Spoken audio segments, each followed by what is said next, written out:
Olá, bem-vindas e bem-vindos. Eu sou a Mariana Almeida e este é o Mackenzie Talks, direto do estúdio da Mackenzie em São Paulo. No episódio de hoje vamos falar sobre o que está na mente do agricultor brasileiro em 2022. Uma pesquisa anual da Mackenzie mostra que eles estão entre os que mais adotam práticas digitais e de sustentabilidade, liderando essas tendências no mundo. Dos agricultores pesquisados, 71% já misturam experiências presenciais e digitais em suas jornadas de compras. E mais de 80% adotam práticas sustentáveis, como o plantio direto. Este é o terceiro ano seguido da pesquisa Como Pensa o Agricultor Brasileiro, em parceria para divulgação com o INSPER Agro Global, que já reuniu dados de mais de 2.000 produtores em 5 tipos de cultivos no país. Em 2022, o estudo também ouviu agricultores na América do Norte, Europa Ocidental e Ásia, além da América do Sul, é claro. E para falar sobre os insights dessa última edição, está aqui ao meu lado no estúdio Nelson Ferreira, sócio sênior da Mackenzie em São Paulo e líder global da prática de agronegócio. Ele é o responsável pela pesquisa aqui no Brasil. Olá, Nelson, muito obrigada pela sua participação aqui hoje no Mackenzie Talks. Obrigado, Mariana. Obrigado, Marcos. É com grande honra que a gente divulga pelo terceiro ano a nossa pesquisa, que é a maior pesquisa que a gente faz com agricultores no Brasil, e esse ano com um toque especial, porque ela virou uma pesquisa mundial. Então, mundialmente, nós entrevistamos mais de 5.700 fazendeiros em 10 regiões diferentes para justamente ver adoções de práticas digitais e de sustentabilidade que a gente vai falar aqui durante a nossa talk. Ótimo, maravilha!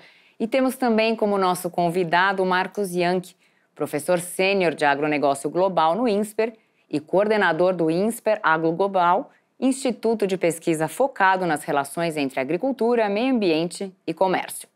O Marcos tem ampla experiência no setor, já ocupou altos cargos em empresas privadas e associações comerciais do país e também já liderou um dos principais think tanks do agronegócio. Bem-vindo, Marcos, é um prazer tê-lo aqui também. É um prazer estar com você, Mariana e Nelson, já pela terceira vez nessa divulgação da nova pesquisa. A gente tem muito prazer lá no INSPER Agro Global de estar participando dessa disseminação de uma pesquisa que é tão interessante, que nos compara com outros países do mundo e que mostra como é que anda a cabeça do produtor rural aqui no Brasil, em todas as regiões e nas principais culturas que são produzidas. Muito bem, então vamos começar? Vamos. Nelson, conta um pouquinho mais para a gente sobre a pesquisa e sobre as principais descobertas deste ano. Então, Mariana, a pesquisa sempre traz muitos insights e eu queria talvez reforçar 3 principais. O primeiro é que a adoção de práticas digitais, tanto na compra de insumos quanto na venda dos produtos, ela deu uma estabilizada, né? Então, ela tinha crescido muito durante a pandemia e agora ela deu até uma caída, deu uma estabilizada por volta de 40%. Ela tinha subido de 36% para 46% e hoje se estabilizou por volta de 41%. O interessante é que caiu um pouco nos grandes produtores, mas ela subiu nos produtores menores e meio que convergindo ao redor desses 40%. Interessante que essa é uma tendência que a gente vê não só na agricultura, mas globalmente em negócios que chamamos de B2B, Business to Business. Em vários setores, nós vimos essa tendência, que após uma grande subida o ano passado, esse ano deu uma pequena estabilizada e até uma caída, né? E o tema continua sendo o tema do momento, multicanalidade, ou em inglês omnichannel, de você ter tanto a interação digital quanto a interação em pessoa. O segundo ponto que nos chamou a atenção é que o agricultor continuou bastante otimista do ponto de vista de preços e margens, né? Mesmo antes do conflito na Ucrânia, nós já tínhamos preços bastante altos de soja, de milho, de grãos, que já vinham numa toada bem de subida nos últimos 2, 3 anos, né? Obviamente a guerra acentuou esse fly-up, e eles continuam otimistas quanto à sua capitalização e às suas margens, o que traz implicações interessantes para os investimentos que eles fazem, por exemplo, em agricultura de precisão, e sobre as escolhas deles de financiamento. A gente vai falar sobre isso um pouco mais tarde. E o terceiro tópico que eu queria mencionar é sustentabilidade, né? Ainda existe um potencial enorme na agricultura brasileira para a gente monetizar o nosso potencial de sustentabilidade. Só para dar um dado, 6% apenas dos agricultores brasileiros capturam algum crédito de carbono, que é metade do que é lá fora, que também é um número muito baixo, 12%.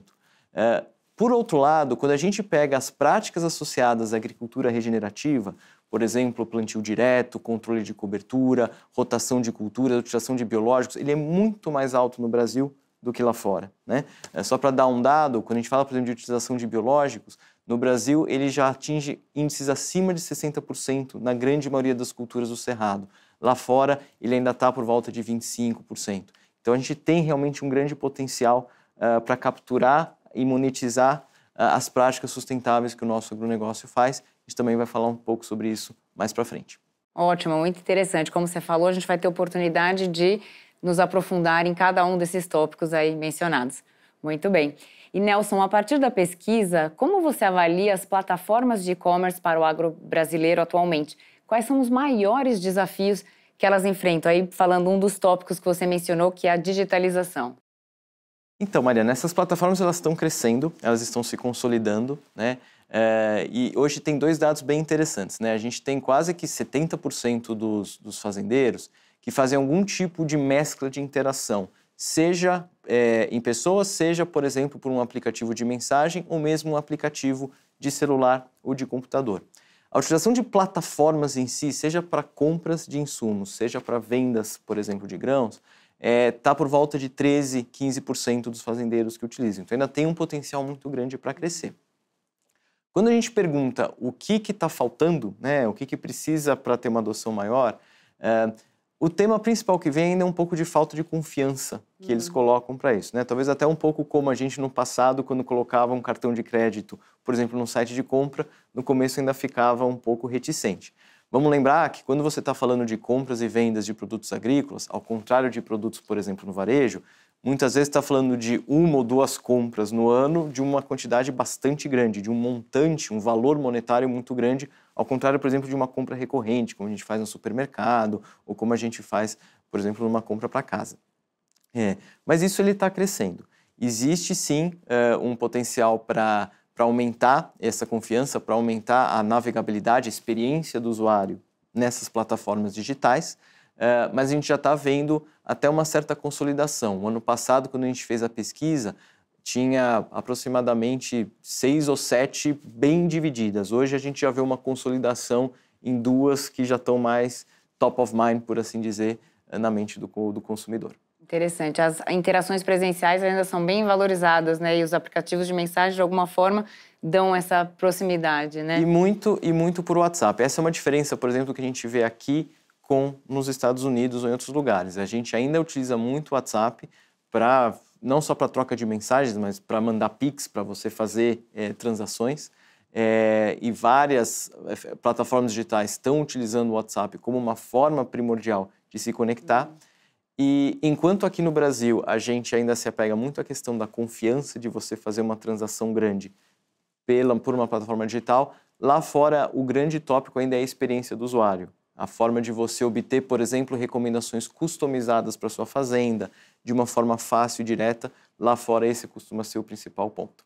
Ótimo. E comparando as plataformas digitais, você falou um pouco mais de aplicativo de mensagem, lá fora, quais são as equivalências? Isso é muito usado também, as plataformas digitais lá, sem ser o WhatsApp? Está sendo bastante usado, né? Lá, tanto aplicativos de mensagem quanto as plataformas em si. E eu acho que também lá fora a gente tem visto muito esse tema que a gente falou da multicanalidade. Então, plataformas 100% digitais, elas têm crescido, mas elas também têm tido mais dificuldade quando comparadas às plataformas que unem a plataforma digital com alguma visita em pessoa.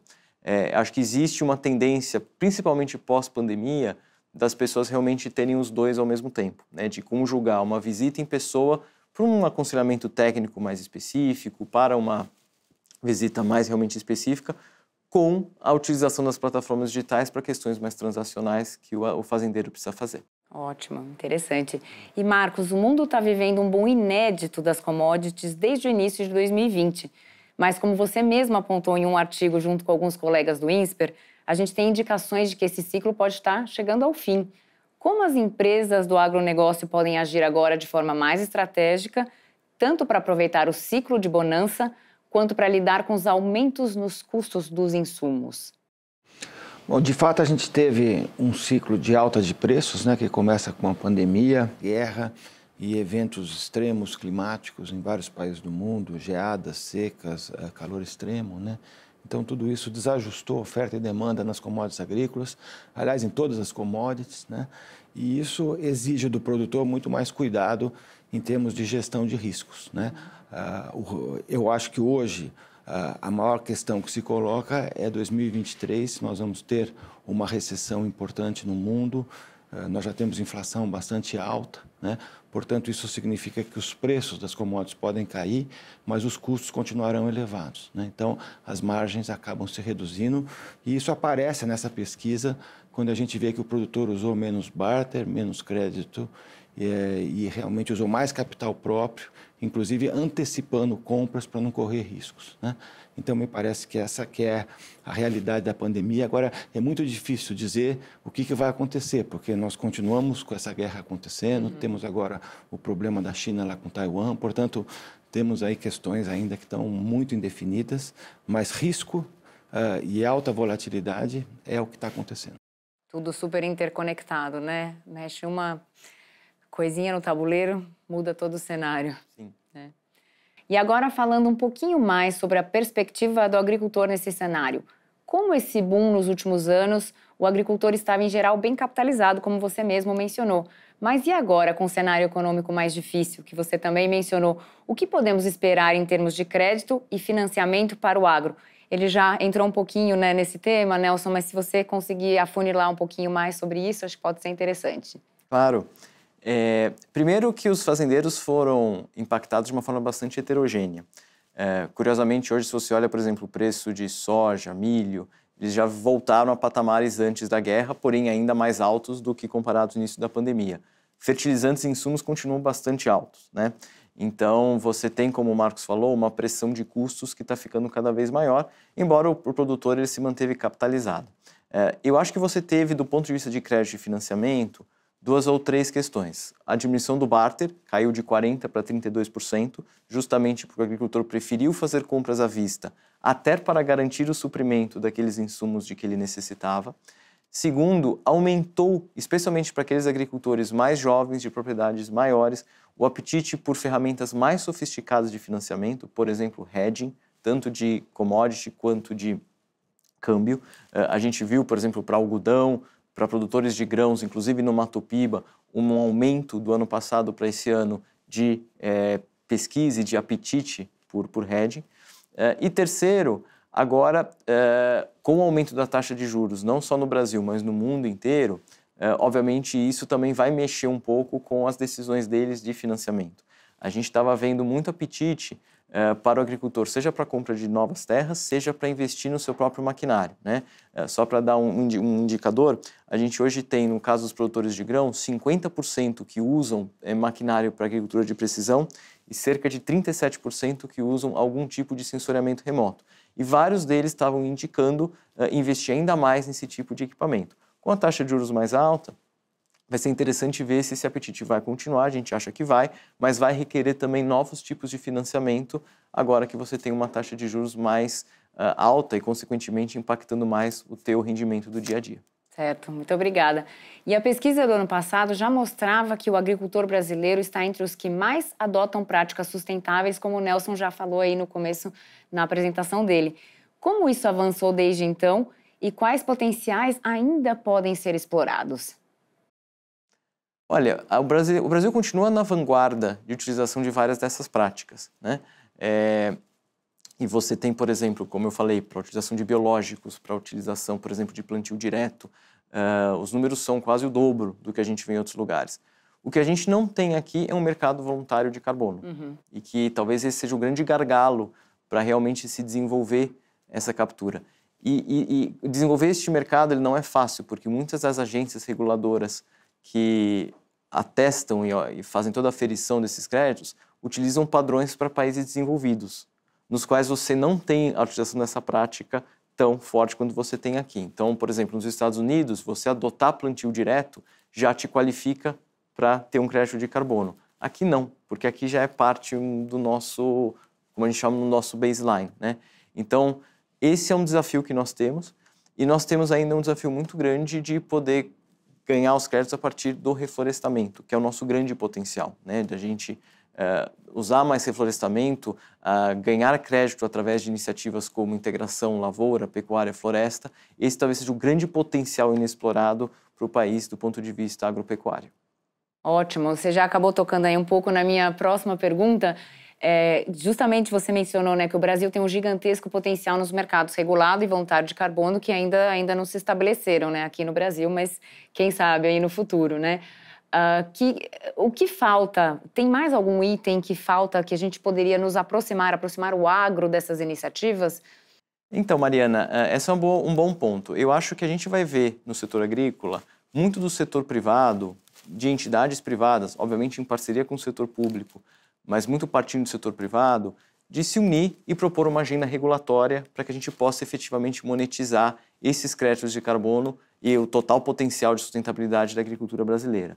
A gente vai ver muitas dessas conversas agora no Egito, na COP27 em novembro, nas discussões sobre sustentabilidade, e acho que essa vai ser uma agenda não só do setor agrícola, como das outras associações de classe aqui do Brasil. Mas, com certeza, dada a importância da agricultura e a contribuição que ela pode dar para a redução de emissões, a gente deve ver uma agenda muito ativa disso partindo do setor privado. Ótimo. Marcos, você gostaria de acrescentar algum ponto sobre esse tema?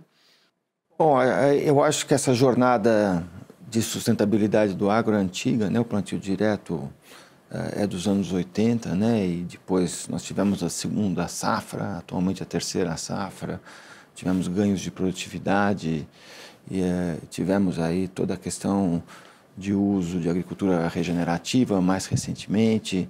Portanto, é um processo, né? Esse processo culmina nesse momento com a integração lavoura-pecuária-floresta. Nós temos 75 milhões de hectares agrícolas no país, 160 milhões de hectares de pasto. Pelo menos 50 milhões desses 160 podem virar a integração lavoura-pecuária, né? E isso é algo extremamente importante, porque quando você sai de um pasto degradado e vai para uma cultura, automaticamente existe uma redução das emissões, um melhor balanço, pela intensificação do pasto, pelo maior uso da terra. Outra coisa importante é que com a intensificação do pasto também a gente reduz a idade de abate dos animais, portanto reduzindo a emissão de metano. Tudo isso deveria gerar créditos, mas não está gerando por um problema básico, é que nós ainda não medimos, validamos e reportamos adequadamente a redução de emissões em clima tropical. Os países ricos fizeram isso nos últimos anos, porque eles tinham que fazer reduções, e nós acabamos não validando essas metodologias. Então, hoje, muito pouco chega ao produtor. Se fala muito de carbono, mas, na prática, são pouquíssimos produtores, pela pesquisa apenas 6%, que têm acesso aos créditos de carbono. Eu tenho certeza que isso vai se multiplicar, porque, naturalmente, pelo próprio mercado, sem política pública, vai aumentar a integração lavoura-pecuária, vai aumentar os projetos de restauração, de desmatamento evitado, quer dizer, tudo isso junto, dentro daquilo que se chama de Nature-Based Solutions, né? Soluções baseadas em natureza, né? Isso vai acabar sendo reconhecido e eu tenho certeza que o Brasil é dos países que mais pode se beneficiar, que tem maior oportunidade no mercado de carbono, na redução das emissões, a partir de tecnologias tropicais sustentáveis. Ótimo, excelente. Infelizmente, a gente está chegando aqui ao fim da nossa sessão, mas eu gostaria de saber de vocês dois, primeiro o Marcos, depois o Nelson, quais são as considerações finais em relação à pesquisa, em relação às iniciativas e uma mensagem aí para a nossa audiência. Bom, eu acho que essa pesquisa mostra o que a gente já vinha vendo nas outras, quer dizer, grandes produtores, produtores jovens e principalmente a turma do Cerrado, de grãos, algodão, né, são aqueles que mais adotam as tecnologias. O número de 70% de fazendeiros utilizando o digital é alto, mas tem a questão lá do WhatsApp, que todo mundo usa, né, o tempo todo hoje para qualquer coisa, né? Mas eu acho que setores, né? Em todos os setores. Mas esses 13% é bem interessante, porque isso vai crescer com o tempo, né? Eu tenho certeza que na medida, digitais, né? Exatamente, na medida que elas forem permitindo a recomendação técnica, a análise de cada propriedade, esse negócio cresce. E eu acho que o Brasil, por ter exatamente produtores que têm escala e que são mais jovens, a adoção vai ser mais rápida que em outros lugares. Já começou um movimento na pandemia, então talvez isso depois volte a se intensificar depois desse platô, né? Na verdade, tivemos a pandemia, que aumentou muito, mas agora é a volta ao normal. Quer dizer, estamos novamente tendo eventos, estamos tendo a visita técnica de todas as empresas, né? Então, eu acho que com isso tudo, a gente vai ter esse equilíbrio, mas o digital está aí, ele veio para ficar. Veio para ficar. Legal, ótimo. Nelson? Acho que é esse ponto realmente que o Marcos falou. Então, apesar desse platô que a gente viu para compras e vendas de insumos e grãos, eu acho que essa tendência de você ter esse modelo híbrido, digital e em pessoa, ele veio para ficar. Eu queria reforçar esse ponto que o Marcos falou no final. Eu vejo que a gente vai ver cada vez mais daqui para frente essa agenda de soluções de natureza, o Nature-Based Solutions, né? O Brasil, junto com a Indonésia, são os 2 países com maior potencial de abatimento de carbono por soluções ligadas a reflorestamento. 15% no Brasil, 15% na Indonésia. E acho que a gente vai ver cada vez mais isso sendo usado na agricultura brasileira ou por outras empresas, porque a gente vê que nos próximos anos, quando a gente fala de tecnologia para sequestro efetivo de carbono, a mais efetiva ainda é o reflorestamento. Então, acho que essa vai ser uma agenda que vai ser cada vez mais forte dentro da agricultura para a gente caminhar junto à proteína de carbono zero, junto à soja de carbono zero, etc., usando soluções de nature-based, como o Marcos falou. Ótimo, isso contribui aí para o crescimento sustentável e inclusivo na nossa sociedade, Com certeza. que é maravilhoso, né? Ótimo. Muito obrigada, então, Marcos, por ter vindo aqui, participado do nosso Mackenzie Talks hoje. E muito obrigada, Nelson, por todas essas informações e insights aqui hoje. Obrigado, Mariana. Obrigado, Marcos. Obrigado a todos. Muito obrigado, muito obrigado. Estarei sempre aqui com vocês. Espero que essa pesquisa continue para a gente vendo a evolução ao longo do tempo. Perfeito, ótimo. Muito obrigada também a você que nos acompanha em vídeo ou em podcast. A pesquisa completa sobre como pensa o agricultor brasileiro está disponível ali no nosso site www.mackinsey.com.br. Acesse! Você também pode entrar em contato com os nossos especialistas ou nos enviar perguntas pelo e-mail mackinsey-talks@mackinsey.com. E a agenda completa do Mackenzie Talks está no mackinseytalks.com. Lá você também pode conferir este episódio e os anteriores em vídeo ou em podcast. É isso aí, muito obrigada e até a próxima!